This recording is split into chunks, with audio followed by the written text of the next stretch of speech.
حمزہ یا زیر ای، حمزہ یا زیر ای۔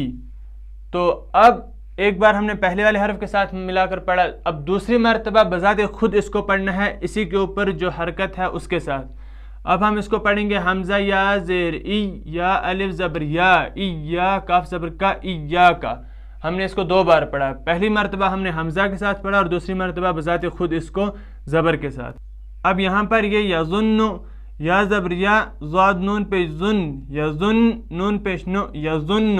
تو ہم نے یہاں پر دیکھا کہ نون پر تشدید ہے، اب ہم نے نون کو 2 بار پڑھا، پہلی بار پڑھا ضا کے ساتھ یا زبر یا، ضا نون پیش ظن، یظن، اور دوسری بار نون کو خود پڑھا بذات خود اس کے جو اس کے اوپر جو پیش ہے اس کے ساتھ، نون پیش نو، یظن۔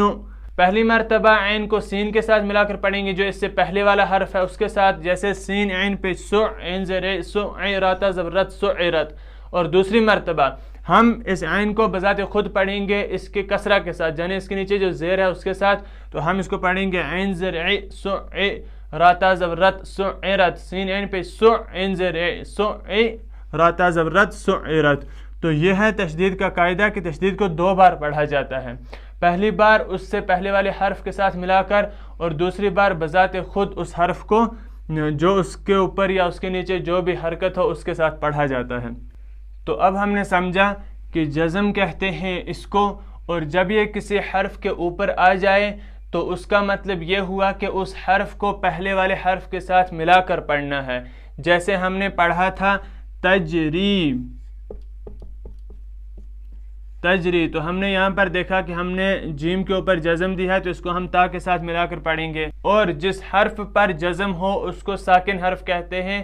اور دوسرا ہم نے پڑھا تھا تشدید، تشدید اس کو کہتے ہیں جو یہ شکل ہے، تو جب یہ کسی حرف کے اوپر آ جائے تو اس کو ہم 2 مرتبہ پڑھتے ہیں، پہلی مرتبہ اس سے پہلے والے حرف کے ساتھ ملا کر جیسے آپ نے ان تینوں مثالوں میں دیکھا، اور دوسری مرتبہ بذات خود اس کو اس کے اوپر یا اس کے نیچے جو بھی حرکت ہو اس کے ساتھ ملا کر پڑھیں گے۔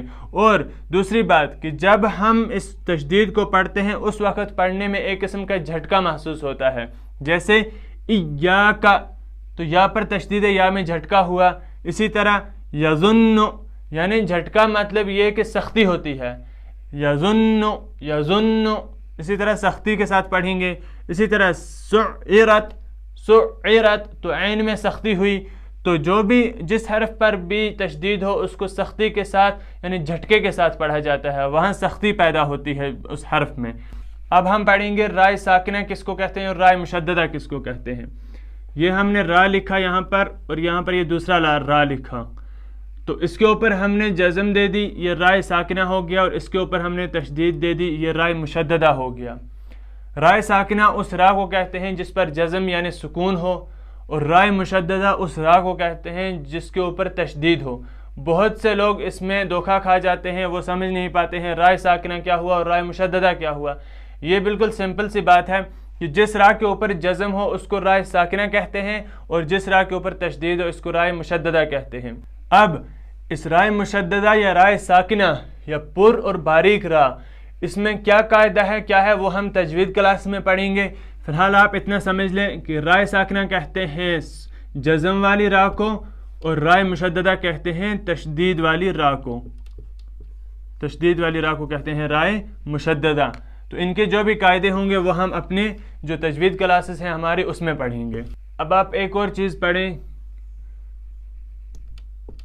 تشدید مع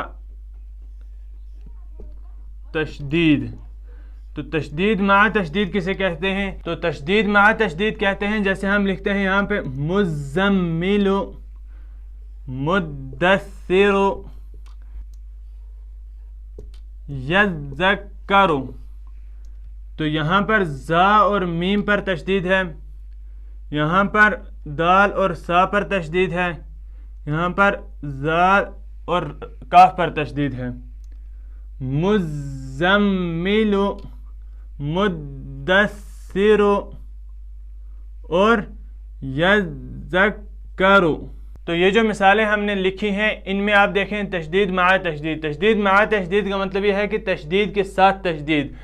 آپ یہاں پر دیکھیں مزملوں میں پہلے زا پہ تشدید آئی، اس کے بعد ہی میم پر تشدید آ گئی تو اسی کو کہتے ہیں تشدید مع تشدید، کہ ایک ہی کلمے میں دو حرف پر یعنی ایک حرف پر تشدید ہو پھر اس کے بعد والے دوسرے حرف پر بھی تشدید ہو، اسی کو کہتے ہیں تشدید مع تشدید۔ جیسے یہاں پر ہے مدثر میں دال پر بھی تشدید ہے اور سا پر بھی تشدید ہے، تو یہی ہوا تشدید مع تشدید۔ یذکر میں زال پر بھی تشدید ہے اور کاف پر بھی تشدید ہے، اسی کو کہا جاتا ہے تشدید مع تشدید۔ تو ان کے تشدید کے جو بھی قاعدے ہیں یا جزم کے سکون کے ان کے جو بھی قاعدے ہیں وہ ہم ہماری تجوید کلاس میں پڑھیں گے۔ تو آج ہمیں صرف اس کا یہ جو اصطلاحات تھی کہ تشدید مع تشدید کس کو کہتے ہیں یا تشدید کس کو کہتے ہیں، سکون کس کو کہتے ہیں، جزم کس کو کہتے ہیں، ان کو ہم نے جانا۔ تو ناظرین امید کرتا ہوں کہ آپ اچھے سے سمجھ گئے ہوں گے۔ انشاءاللہ آج ہمارا یہ جو نورانی قاعدے کی جو چند اصطلاحات تھی وہ ہم نے مکمل کی اور نورانی قاعدے کو ہم پہلے سے مکمل کر چکے ہیں الحمدللہ۔ تو اب ہم انشاءاللہ تجوید کو پڑھیں گے۔ تو آپ سے گزارش ہے کہ آپ اچھے سے ان تمام اسباق کو پڑھیں۔ انشاءاللہ ملتے ہیں اگلے ویڈیو میں، تب تک کے لیے اللہ حافظ۔ السلام علیکم ورحمۃ اللہ وبرکاتہ۔